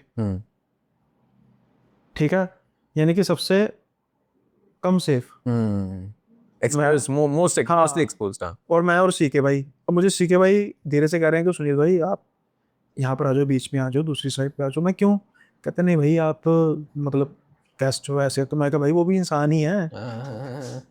ठीक है ना, कोई बात नहीं, कुछ होगा तो देखी जाएगी। तो कहते चलो ठीक है। अब मैं सच में कहूँ, मतलब उसके बाद मुझे कुछ ऐसा नहीं, डर डूर नहीं लगा। मैं झूठ कहूँ, हाँ ये जो आवाज़ वाला था ना, आवाज़ वाले ने और जो कान के पास बिल्कुल बुदबुदाने की आवाज़ है ना, मुझे इतना पता है, उसने ना मुझे उस समय वो चीज़ समय लगी थी, उसने ना कोई बड़ी सार्केस्टिक सी बात की थी, जो मैं किसने गई थी? जो भी बुदबुदाने की आवाज़ें थी, अच्छा। जो एज़ पर उमेश भाई की शायद हो सकता है सुनी भाई ने सोते में, तो सोए तो वो थे नहीं। उसने बड़ी ना सार्केस्टिक सी आवाज़ की थी, जो इन तीनों में से कोई कह नहीं सकता था। मतलब याद नहीं, मतलब वो इतनी शॉर्ट टाइम ही हुआ ना कि मैं उसको प्रोसेस नहीं कर पाया, लेकिन वो बिल्कुल हिंदी बोल रहा था। मैंने वो बात उस समय नहीं की क्योंकि मुझे लग रहा था कि नहीं माहौल खराब हो जाएगा ज़्यादा। ये तो था वो सीन जब हमने रात को कैंपिंग की और सुबह उठे तो चलो ठीक है, सुबह सुबह का तो बहुत अच्छा नज़ारा था। अब फिर सीके भाई कहते हैं कि क्या सीन है, मैं कहा भाई अभी हमने और करनी है कैंपिंग, तो कहते क्या हुआ, मैं कहा नहीं, मैं कहा करनी है तो बताओ फिर बनाते हैं प्रोग्राम, कहते चलो ठीक है। दूसरी जगह उन्होंने ना एक रिवर साइड की थी, अ, मुझे अब ना वो गाँव का नाम नहीं याद, पर जो उत्तराखंड के गाँव में रहने वाले लोग होंगे ना, वो एक गाँव की रेफरेंस मैं दे देता हूँ, वो बड़ा अजीब नाम था गाँव का, इसलिए मैं कह रहा हूँ। उस गाँव से आगे जाके, उस गाँव से भी मेरे हिसाब से 10-12 किलोमीटर आगे जाके उस गाँव का नाम है लफड़ा। अच्छा। तो मुझे इसलिए याद हो गया यार, ये कैसा गाँव हो गया लफड़ा। खैर, तो ना इसलिए वो गाँव का नाम मुझे याद रह गया। लफड़े से, लफड़े के आगे, लफड़ा गाँव के आगे जाके गाँव है, अच्छा। काफी आगे जाके है, उस हाँ। पास भी नहीं है। मतलब वो ना रिवर बेड के पास है और वो रिवर बहुत नीचे है। मतलब कि पहली बार मैं पहाड़ी इलाके में जाके पहाड़ी के नीचे उतरा हूँ बहुत दूर से। और मेरी वो गाड़ी जो उसकी ऐसी तैसी होगी, क्योंकि वो था रास्ता बहुत ज्यादा खराब, ऊपर से बारिश वगैरह हुई थी, लैंडस्लाइड्स जगह जगह भी हुई थी। तो मैं आपको ना बाद में वो सारे व्लॉग्स दिखाऊंगा। तो ना वो वहाँ पे हम उतरे। अब थोड़ा सा ना टाइम की मिसमैनेजमेंट हो गई, हम थोड़ी लेट गए, तो जब वहां तक पहुंचे ना, वहां पर बिल्कुल अंधेरा छा चुका था, बिल्कुल। मतलब कि टॉर्च जलाने के बावजूद भी ना नदी नजर नहीं आ रही थी, इतना अंधेरा था, गहरा अंधेरा, इतना मैंने डार्क, बिल्कुल डार्क नहीं देखा कभी भी, इतना गहरा अंधेरा। तो वहां पे ना हमने फिर रिवर की साइड पे ही, जितनी की भी थी दूर, वहां पर हमने कैंप लगा लिया। वहां पर ना हालांकि एक्सपीरियंस इतना अच्छा नहीं था उसका करने का, वहां पे कीड़े बहुत ज्यादा थे, बड़े बड़े कीड़े, छोटे छोटे कीड़े, मतलब कि भूत प्रेतों से नहीं डर लग रहा था, कीड़ों से लग रहा था कि ये अगर काट ले तो इन्फेक्शन टाइप की कुछ ना हो जाए। और ये ना फिर पहला पॉडकास्ट हुआ सीके भाई के साथ, इस बार उन्होंने जो जो भी गेस्ट थे उनका पॉडकास्ट हुआ सीके भाई के साथ। मैं ना गाड़ी में बैठ गया था, दो रीजन थे, एक तो कीड़े बहुत ज्यादा थे, मैं क्या छोड़ो यार, गाड़ी में बैठ के आराम से मैं, वहां पे गर्मी थी, मतलब पता नहीं नीचे होने की वजह से शायद गर्मी थी वहां पे। तो एसी उसी लगा के मैं ना थोड़ी देर मैं सोना भी चाहता था, तो थोड़ी देर बाद चलो सीके भाई का पॉडकास्ट खत्म हुआ, और अब ना वो पॉडकास्ट जहाँ पे मतलब सीके भाई बैठे थे एज अ होस्ट, उसके पीछे थोड़े से बड़े बड़े पत्थर थे, बिल्कुल पीछे नदी थी। अब मुझे ना कहते तो बढ़िया बात थी। अब पॉडकास्ट शुरू हो रहा है, सीके भाई, मैं जब यहाँ पे बैठा था ना, मुझे बिल्कुल पीछे तीन औरतों के बुदबुदाने खुशबुसाने की बात आ रही थी। वक्त क्या हो रहा होगा?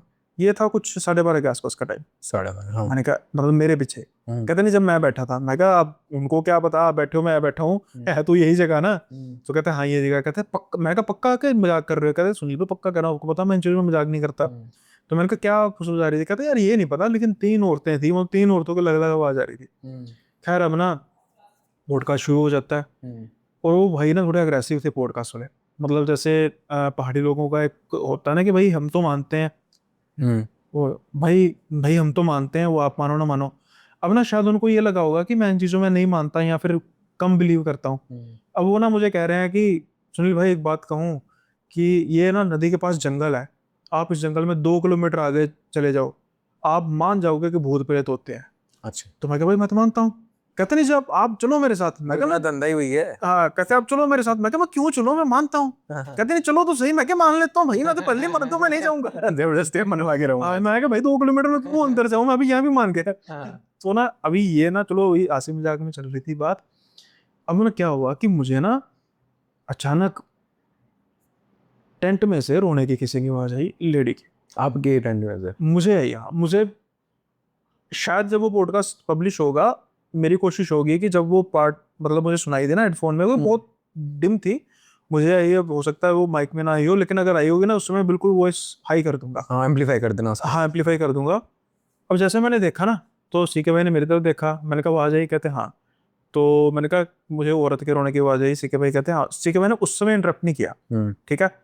अब मैं आपको सीन बताता हूँ, पॉडकास्ट खत्म हो गया, मैंने कहा ठीक है भाई वो आवाज़, कहते नहीं नहीं वो जिप बंद करने की आवाज़ थी, मैंने इसलिए आपको इंटरप्ट नहीं किया। मैं कौन सी जिप बंद करने की आवाज़ थी, वो जो कैंप की होते हैं अंदर, कहते वो। मैं कहा अच्छा, तो मैं कहा किसने की, कहते उमेश ने। मैं कहा भाई उमेश भाई सामने मेरे बैठे थे, बिरयानी बना रहे थे, कहते नहीं वो गया था नहीं। मैं कहा मेरे सब छोड़ो, मैं उमेश भाई इधर आओ, कहते हाँ। मैं कहा जब मेरा पॉडकास्ट, मैंने ये नहीं कहा कि आवाज़ आई, मैं कहा जब मेरा पॉडकास्ट शुरू हुआ और जब मेरा पॉडकास्ट खत्म हुआ उसके इन बिटवीन आप उठ के वहां पर गए हो अंदर, कहते मैंने क्या करने जाना था अंदर। मैं कहा बैठे रहे हो, कहते हाँ बैठा रहो। मैंने कहा आपको आवाज़ आई, कहते मुझे नहीं आई। वो आवाज़ सिर्फ मुझे और सी के भाई को आई। उन जो उमेश भाई उस टेंट के बिल्कुल पास बैठे हैं उनको बिल्कुल नहीं आई, मुझे और सीके भाई को आई। और वो 3 औरतों की आवाज़ भी सीके भाई को आई थी। अब ना खैर चलो, फिर पॉडकास्ट खत्म हुआ, 1-2 बजे का टाइम था, तो हमने कहा भाई अब सोते हैं। अब सो रहे हैं तो अंदर इतने इतने मोटे कीड़े, क्या है? टेंट के अंदर इतने इतने मोटे कीड़े जो अच्छा। चिपके हुए हैं उससे। हाँ। भाई अब सो रहे हैं कि भाई सोएंगे तो सोते, काट गया कान में घुस गया, ठीक है ना। तो हमारे उमेश भाई ने निक्कर डाली थी, मैं कहा आपको और खतरा है। तो आपका तो और इसका एंगल जगह काट ले। मैं कहा मेरे पास एक और ट्राउजर है, देख लो डालना तो मैं। तो कहते नहीं नहीं चलो। अब ना हमने अंधेरा किया तो सो गए। तो 1.5-2 घंटे बाद सीखे भाई, तो कौन है कौन है कौन है। मैंने कहा क्या हो गया, कहते पक्का भाई मुझे एक आदमी की परछाई नजर आई है। मैं कहा कोई राहगीर होगा, कहते सुनील भाई एक भी राहगीर आपने देखा रास्ते में। मैं कहा वो बात ठीक है, कहते 2-3 बजे कौन सा राहगीर होगा। मैं कहा फिर सो जाओ, मैं कहा जो कोई भी होगा चला जाएगा, सो जाओ। वो जो था ना, ये वाला इलाका था जो नदी का, ये ज्यादा टेंस था। उसका रीजन है कि यहाँ पर मौसम थोड़ा गर्म था नीचे होने की वजह से ना। उसके वजह से जब अब सर्दी में तो एक होता है ना कि भाई ठीक है ठंड लग रही है, हम गर्म कपड़े डाल लेंगे। वहां पर अब टेंट में हवा पाने को कोई चक्कर नहीं है, तो थोड़ा सा उस तरीके से भी दिमाग ना ज्यादा पैनिक कर रहा था। उसके बाद ना ये तो थी दो दो चीजें जो वहां पर मैंने की। एक एक जो नोटेड है, मैं आपको उसमें यानी कि होता है ना कि कहीं सुनी बात नहीं। फिर सीके भाई ने एक गांव के बारे में बताया। तो उस गांव की नोटेड हिस्ट्री है, 25 फरवरी 1948 को वहां पर एक सीआरपीएफ की बस खाई में गिरी थी। प्रॉपर लिखा हुआ है, मैं आपको फोटो दिखाऊंगा, मैं लगा भी दूंगा, फोटो मेरे पास है, जहां पर वो प्रॉपर मोमेंटो लगा हुआ है कि इस तारीख को जो सीआरपीएफ इलेक्शन होना था कोई, उसकी ड्यूटी के लिए जा रही थी और बस जो है वो खाई में गिर जाती है। और शायद 48 सीआरपीएफ के जवान थे, कुछ इतने थे, उन सब की मौत हो जाती है। अभी कहते हैं कि उनकी आत्माएं आज भी भटकती हैं। उसके 2 कारण माने जाते हैं, लोगों के अलग अलग उसमें रेफरेंसेस है। एक रेफरेंसेस ये है कि जब वो बस पलटी और जो नीचे गांव था ना, वो गांव के लोगों ने बचाने की कोशिश की लेकिन वो बच नहीं सका। दूसरा रेफरेंसेस ये है कि जो उनका सामान था बस में, वो लोगों ने लूट लिया बचाने की बजाय। फिर वहां पर पैरानॉर्मल एक्टिविटीज होने लग पड़ी और वो जो गांव है ना, वहाँ गांव में जितने घर है वो सारे के सारे अबेंडेंड घर है। वो हमें दूर पहाड़ी से नजर आ रहे थे। अब वो जितने भी लोग थे ना, वो सड़क के पास उन्होंने गाँव में बसा लिया वहां पे। ऑल तो गांव वाले कहते हैं कि हमने इसलिए गांव नहीं छोड़ा कि वहां पर कुछ पैरानॉर्मल एक्टिविटीज होती थी। वो गांव नीचे की तरफ था, हमारी सहूलतें कम थी और इसलिए हम ऊपर आ गए हैं। हालांकि अभी भी वहां पर मवेशी वगैरह वो रखते हैं दिन के समय में, रात के समय में कोई नहीं जाता। लेकिन मेरा क्वेश्चन ये था कि भाई 1948 से लेकर आज तक डेवलपमेंट हुई है ना, तो वहां तक भी डेवलपमेंट होनी चाहिए थी। 1948 से पहले वो रह रहे थे कम सहूलतों के बावजूद भी। ऐसा कैसे हुआ कि जब सहूलतें बढ़नी शुरू हुई तो उन्होंने छोड़ दिया गाँव? चाहे कोई माने ना माने, कोई ना कोई चक्कर तो है। तो ये एक बस वाला वहां पे किस्सा था। एक फिर बच्चों का कब्रिस्तान मुझे शेखे भाई ने दिखाया। ये सारी ना, बच्चों का विस्तार मतलब सिर्फ बच्चे काटे जाते हैं? हाँ बच्चे काटे जाते हैं, वो फिर दिखाया। ऐसे क्यों? अपने अपना नहीं, वो बच्चों का वैसे कब्रिस्तान होता तो अलग ही है। उसका रीजन बताऊं क्या, जैसे अब देखो ना, कब्रिस्तान बेसिकली 2 लोगों का होता है, 2 रिलीजन्स का होता है, क्रिश्चियंस का और मुस्लिम्स का। हाँ जी। लेकिन इनकेस हिंदू परिवार में भी अगर बच्चे की डेथ हो तो उसको दबाया जाता है, बहुत इन्फेंट हो 2-3 साल का या इतने तक। इसलिए फिर बच्चों का कब्रिस्तान ज्यादा, कई जगह तो शमशान घाट में भी होता है, पर ज्यादातर अब जैसे पहाड़ी इलाके हैं वहाँ पर हर जगह शमशान घाट तो होना मुश्किल है ना। तो वो बच्चों का बिल्कुल नदी के किनारे था, वो बिल्कुल नदी के किनारे। उसका मैंने सारी वीडियो बनाई है। वो वहाँ पर भी सीके भाई के साथ एक बड़ा अजीब सा हादसा हुआ था, वो आपको बताऊंगा। उसकी वीडियो बनाई है, वो भी मैं मेंबरशिप में डालूंगा। क्योंकि वही क्या, मेरा मेरा पर्पस ये नहीं है कि भाई मैं मतलब व्लॉगिंग करनी शुरू कर दूं। मैंने एक ही अपना नीश रखना है, इसलिए मैं मेंबरशिप में डालूंगा। ऐसा सच नहीं है कि कोई भाई मैं मतलब डाल रहा हूँ। अच्छा, ऐसा होता क्यों है कि ज़्यादातर जो हॉरर स्टोरीज होती हैं फिर इस तरह की पैरानॉर्मल एक्टिविटीज होती हैं वो पहाड़ों से आता है? मतलब कुछ लिंक है क्या इन इन इन एंटिटीज का पहाड़ों से? पहाड़ों से इसलिए होता है भाई क्योंकि एक तो पहाड़ों में हादसे ज़्यादा होते हैं, हम्म। सबसे मेन कारण ये है। पहाड़ों में ना अ, इंसान की आत्मा ज़्यादा भटकने का मेन कारण क्या होता है, जब उसकी सडन डेथ हो, तो पहाड़ों में सडन डेथ होती हम्म। है ना। मतलब इंसान, जैसे मैंने कई बार कहा कि इंसान अपने दिमाग में कुछ चीज़ें लेके चल रहा है कि भाई कल बच्चों की फीस पे करनी है, मैंने कल वहाँ पे जाना है, उसके पैसे देने हैं, उससे पैसे लेने हैं, अचानक ये पत्थर आके गिरा काम खत्म। अब उसका मन क्या कहाँ पर लगा वहीं पे, वही काम हूँ मैं। अब वो उसकी आत्मा भटक रही है। तो फिर क्या होता है कि एक तो ये चीज़ होती है, दूसरा क्या होता है कि पहाड़ अपने आप में कितने राज लेकर बैठे हैं ये भी किसी को नहीं पता। किस तरह का राज? आज जहाँ पे पहाड़ है, हो सकता है किसी ज़माने में वहाँ पर कोई शहर हो। जैसे अभी रिसेंटली देखो कितनी तबाही मची है। वो एक आया नहीं, कौन सी जगह, थराली या कुछ ऐसी जगह की, देखते ही देखते सारे का सारा गांव जमींदोज हो गया हाँ, वो नदी के नीचे ना? नदी के नीचे। हाँ 2 मिनट नहीं लगे। हाँ। तो जब वो सूख गया ना, हाँ, भाई साहब घर के अंदर तक पत्थर भर गए हैं, तो फ्लोर फिर वही तो कह रहा हूँ ना। तो आज के ज़माने में इसकी वीडियोग्राफी हो रही है, लोग देख पा रहे हैं, लेकिन आज से मान के चलो 100 साल पहले किसी को पता होगा कोई चीज़ पहाड़ के नीचे गांव दब गया, तो किसी को पता है? अब वही वो गांव जहाँ पे लोग अपना जीवन जी रहे हैं, उनको कोई ये पता ही नहीं है कि 10 मिनट बाद उनकी मौत है सबकी। जैसे अभी ये कुत्ते की स्टोरी नहीं आई कि कुत्ते कुत्ते ने भौंक के उठा दिया, और उसके उठना भौंकने की वजह से जो उसका मालिक उठा उसको, मतलब पता नहीं मारा बुरा कि नहीं, लेकिन वो भौंक इसलिए रहा था कि उसको तबाही नजर आ रही थी, और 10 मिनट बाद वहाँ पर लैंडस्लाइड हो गया। उससे पहले मालिक ने देख लिया था कि लैंडस्लाइड होने वाला, सबको निकाल दिया, 18-19 जनों को। अगर ना होता तो वो सोते खत्म। अब लेट से, अब के ज़माने में चलो आज नहीं तो 10 दिन बाद उनको खोद के निकाल लेना था, लेकिन आज से 100 साल पहले किसने निकालना था? तो वो, यानी कहने का मतलब है कि पहाड़ों के नीचे कितनी कब्रें होंगी, किसी को क्या पता है इस चीज़ के बारे में। ये मतलब इसलिए ना पहाड़ों में एक तो ये भी चीज़ है, और ज़रूरी नहीं होता कि पहाड़ों में किसी के साथ अगर पैरानॉर्मल एक्टिविटी होती है तो वो भूत प्रेत से एसोसिएटेड होती है। अब जैसे पहाड़ों में आप देखो ना, देवताओं का बड़ा बोलबाला है।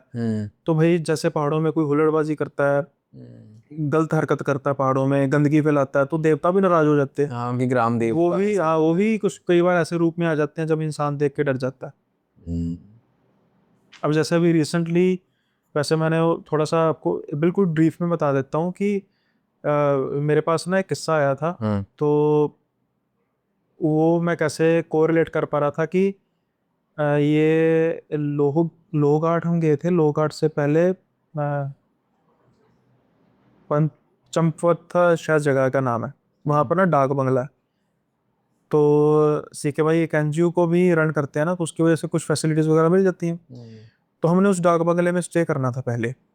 तो अनफॉर्चुनेटली क्या हुआ कि वो डाक बंगला, मतलब पता लगा कि कोई वीआईपी आ रहा है, तो उसको अचानक से उसका प्रोग्राम बन गया, तो अब वो उसको ही एलोकेट किया गया, तो हमें होटल वगैरह देख लिया। तो मैंने सीके भाई को कहा, मैं कहा भैया एक सीन बनने वाला है। कहते क्या हुआ? मैंने सीके भाई को बताया, मैं कहा भाई मेरे पास एक कैसा किस्सा आया था कि 4 5 6 5, हाँ, 3 लड़के 2 लड़कियां थी, भाई बहन थे। तो उनका एक फ्रेंड था पहाड़ों में। तो वैसे जैसे होता है ना, बाबा जी यार मेरे पिताजी हैं, वो तो कहता आओ तुम पहाड़ों में, डाक बंगला तुम्हें दिला दूंगा ऐसे ऐसे, तो वहाँ पे तुम रहना।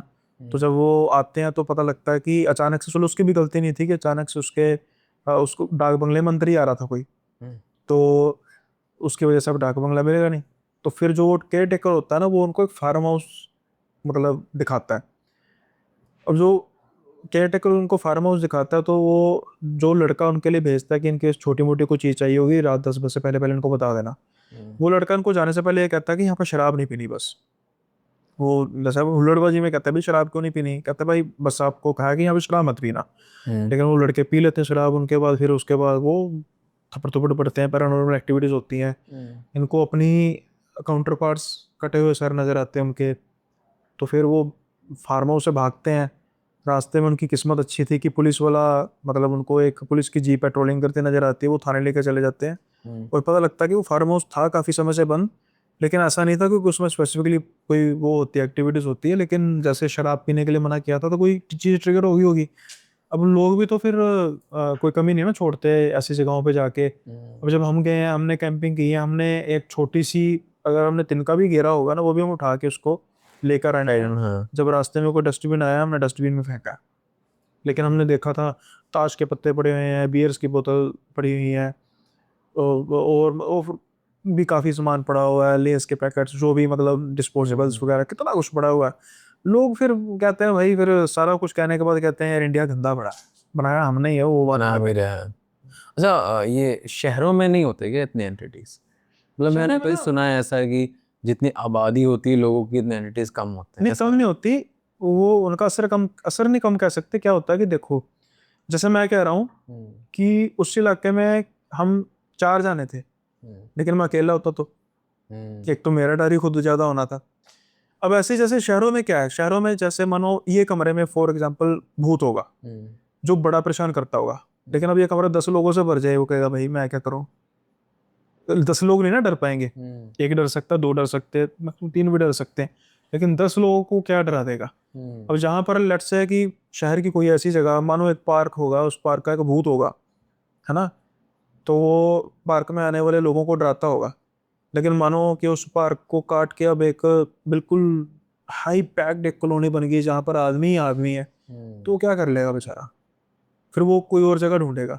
उसको रहने की जगह इनको भी तो चाहिए। वीराना चाहिए होता है, ये भीड़ बड़े वाले, इसलिए पहाड़ों में और भी एक्टिविटीज ज्यादा होती है कि पहाड़ों में वीराने होते हैं ना, खाली जगहें होती हैं, इनको वीराने, इनको खाली जगहें चाहिए होती हैं। जिन्न हो गए ना, जिन्न हो गए, प्रेत हो गए, इनको खाली जगहें चाहिए होती ये कहाँ से कहाँ तक सफर कर सकते हैं? अब जैसे कि शहर में कोई भूत बना, कोई मर गया या फिर प्रेत बन गया, हैं। अब उसको यहाँ पे रहना सूटेबल नहीं है, तो कितना लंबा ट्रैवल कर जाते हैं? वो तो पास पे डिपेंड करता है उनके। मतलब क्या, कैसे, किस तरह से पास फिर हाँ, हर एक की हर एक प्रेत की या हर एक उसकी ना रिस्ट्रिक्शन तो होती होगी। मैं ये नहीं कह रहा होती है, मैं कौन सा इसका जानकार हूँ। कौन सा एक्सपर्ट है? हाँ। हाँ, लेकिन होती होगी क्योंकि भाई जैसे मैं एक पॉडकास्ट पे गया था, बड़े पॉडकास्ट पे, तो उन्होंने कहा था कि ऐसे ऐसे जैसे किसी ने किसी का कत्ल किया तो वो उसका उसका अगर प्रेत बना तो वो उसको क्यों नहीं मारता। तो मैंने उनको यही जवाब दिया था कि भाई ये जो जो हमारा जो टाइम है ना, ये हमें लगता है कि भाई हमारा टाइम मानो 30 साल, 40 साल, 40 साल, 50 साल, 100 साल का टाइम है जितने हम जी सकते हैं। लेकिन प्रेतों का क्या पता कितने समय से हैं। मान के चलिए कि फॉर एग्जाम्पल कि किसी एक एक बंदे का दूसरे बंदे ने मर्डर कर दिया। अब जो उसकी आत्मा होगी वो इतनी शक्तिशाली नहीं होगी कि वो उसको कर सके। शक्तियां धीरे धीरे बढ़ती है ना। अब मान लीजिए उसको शक्तियां, इतना शक्तिशाली होने में उसको 50 साल लग गए या 60 साल लग गए कि वो चीजों को जैसे छलावे है इन्फ्लुएंस कर सके। तब तक जिस बंदे ने उसको मारा था वो बंदा ही मर गया। ऐसा तो नहीं है ना कि एक बंदे ने दूसरे बंदे को आज मारा, कल उसने उसका बदला ले लिया। उसके प्रेत में वो शक्ति नहीं ना होगी। वो शक्तियां कैसे विद टाइम आती हैं, जैसे छलावा, छलावों का बेसिकली जो मेरा कंसेप्ट है छलावों को लेकर, वो क्या कंसेप्ट है, वो ये कंसेप्ट है कि जैसे मैंने कहा क्या था, छलावा खुद नहीं मारता, छलावा माहौल तैयार करता है। अब जैसे अब विकास की आपने बात की, वो चाहता तो वो सबको मार सकता था खुद ही, लेकिन जब वो अकेला रह गया फिर भी वो कह रहा है खुद तू ठोक दे बस, ये नहीं कि मैंने चाकू लेकर तुझे मार दूंगा। छलावा कभी खुद नहीं मारता, वो माहौल तैयार करता है, जैसे इंसान मौत के मुंह में चला जाता है। और उसके बाद फिर क्या होता है कि जो उसकी आत्मा होती है ना, वो उस आत्मा को एक तरह से कब्जे में लेकर उसको गुलाम बनाकर उसकी शक्ति प्राप्त करता है, जिससे वो और शक्तिशाली होता है। फिर इस पॉइंट पर आकर वो चीज़ों को जितना बड़ा या जितने शिकार उसने किए होंगे उतना ही वो इन्फ्लुएंस करेगा किसी चीज़ को हेलुसिनेट करेगा। अब जैसे अ, अभी रिसेंटली मैंने ना छोटा सा ब्रीफ में बता देता हूँ। रिसेंट एक मैंने मतलब छलावे की तो नहीं कह, हाँ छलावे भी कह सकते हो उसको, कहानी रिलेट की थी। गुजरात की कहानी है, और वही जब मैंने मतलब एडेप्टेशन की ना उस कहानी की, मुझे इतनी विजुअलाइजेशन जबरदस्त आए ना कि जब मैं कहानी सुना रहा था ना, जो गेस्ट बैठे थे मतलब वो डिस्कशन मोड वाला था, मैं कुछ समय के लिए भूल चुका था कि मैं कोई मेरे सामने में बैठा हुआ। इतनी मैं खुद ही डिटेलिंग में चला गया था। उसमें भी छलावे का इतना बड़ा जाल था ना, मतलब थोड़ा सा आपको मैं उसका हिंट दे देता हूँ कि भाई पुलिस अफसर होता है और वो मतलब मिसिंग केसेस पर काम कर रहा होता है, और उसको कुछ ऐसे विजुअल्स नजर आते हैं जो किसी और को नजर नहीं आते। फिर पता लगता है कि भाई किसी जमाने में वो भी मिसिंग रहा था उसी केस में, जब वो इतना छोटा था कि जब उसको होश नहीं थी, शायद इसलिए उसको वो विजुअल्स आते थे, और उसी विजुअल्स की वजह से वो बच पाता है, बाकियों को भी बचा पाता है। वो बड़ा इंटरेस्टिंग किस्सा था। मतलब अभी तक के मेरे, डरावना तो हो ना हो, ज़्यादा हो कम हो, मैं कह नहीं सकता, लेकिन भाई वो इतना ज़्यादा इंटरेस्टिंग था ना सच में, मतलब इतना मज़ा आया ना मुझे। वन ऑफ द केसेस जिसको मुझे नरेट करने में बड़ा हुआ, और सबसे अभी जैसे रिसेंटली जैसे मैं कहता हूँ ना कि डर वाली चीज़ है, तो एक एक किस्सा था, चलो मैं उसको मैं अपने चैनल पर नरेट कर चुका हूँ, लेकिन मैं उसके एक्सपीरियंस बताऊंगा जिसने मुझे भेजा ना। अब क्या होता है कि जैसे कोई मुझे अगर रिकॉर्ड करके भेजता है तो मैं मतलब आंखें बंद करके उसको सुन रहा होता हूँ, कि मेरे होता है कि मेरे लिए सबसे मेन चीज़ होती है विजुअलाइजेशन की, जितना मैं उसको विजुअलाइज कर पाऊंगा उतना ही नरेशन में उसको निखार पाऊंगा। तो वो ना मुझे किसी ने रिकॉर्ड करके भेजा, और भाई जब मैं उसको आंखें बंद करके सुन रहा था ना, मेरा दिल धक धक धक धक, मतलब बड़ी देर बाद। उसमें क्या था, क्योंकि माहौल जैसे उसमें भी डाक बंगला था एक, और डाक बंगले के पीछे कब्रिस्तान था, और जिस छत पे बंदा सो रहा था उसके नीचे भी कब्रिस्तान था। अच्छा। ठीक है, तो माहौल क्या था, सर्दियों में धुंध जैसे छाने लग पड़ती है, और उसको जब वो मतलब कब्रिस्तान में गलती से बंदा चले जाता है ना, अब उसको जो उसके बाद उसके विजुअलेशन होते हैं, सूखे पत्तों पर चलने की आवाज़ें, और जो उसको प्रेतनी दिखाई देती है, सारी की सारी विजुअलेशन जब मैं कर रहा था ना भाई, मेरा दिल कर रहा था कि मैं बंद कर रहा हूँ, मैं सच में डर रहा था, लेकिन फिर भी मुझे पूरे का पूरा कंप्लीट करना था उसमें। वो भी मैंने अपना पूरा मतलब जिसे कहते हैं ना विजुअलाइज करके किया है, वो तो अब तक पब्लिश हो भी गया होगा। तो वो बड़ा ज़बरदस्त था। और थोड़ा सा मेरा इस चीज़ को लेकर, जैसे विंटेज चीज़ों को लेकर मुझे थोड़ी सी वैसी फैंटेसी होती है, जैसे अंग्रेजों का कब्रिस्तान हो गया या अंग्रेजों के ज़माने की चीज़ें होगी ना, तो मैं उसको थोड़ा सा ज़्यादा विजुअलाइज कर पाता हूँ। अब यहाँ पर भी जैसे हम उत्तराखंड गए थे, उत्तराखंड में हमने कुछ ऐसे इमारतें देखी।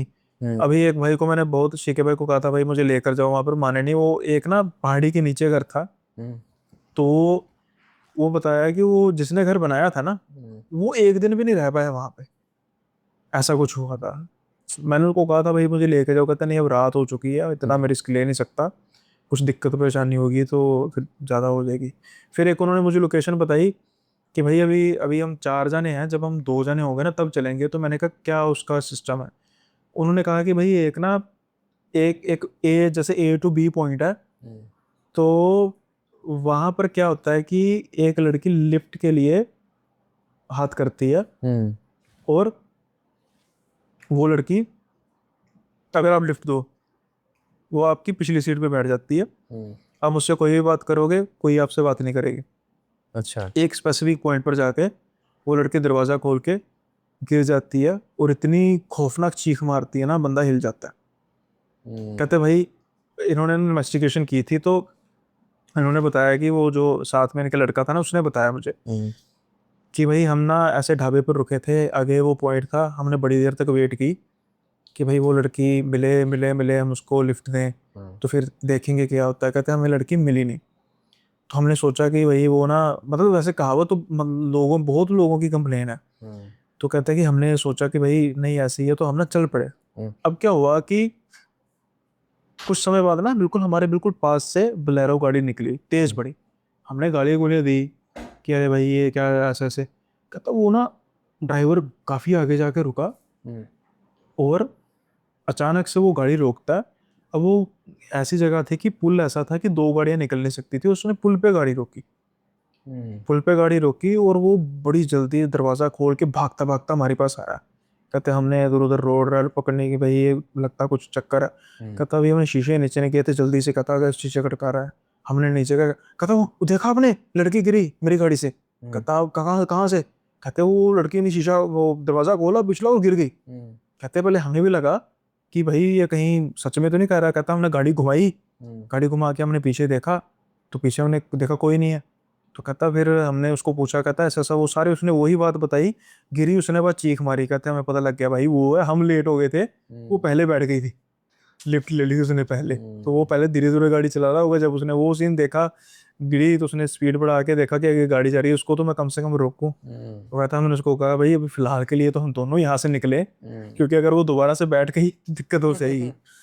तो वो सुनने को मिलेगी। खैर सो भाई आज का पॉडकास्ट हम यहीं पे समाप्त करते हैं, लेकिन उससे पहले भाई चैनल को सब्सक्राइब करना मत भूलिएगा। मानस भाई के चैनल को भी सब्सक्राइब कीजिए। तो उम्मीद है कि आप चैनल को सब्सक्राइब करेंगे, वीडियो को लाइक करेंगे, हाइप करेंगे, कमेंट्स में फीडबैक जरूर दीजिएगा। उम्मीद है कि आपको एपिसोड काफ़ी अच्छा लगा होगा। जल्दी मिलेंगे अगले पॉडकास्ट में नए गेस्ट के साथ, तब तक के लिए बाय बाय, अपना ख्याल रखिएगा।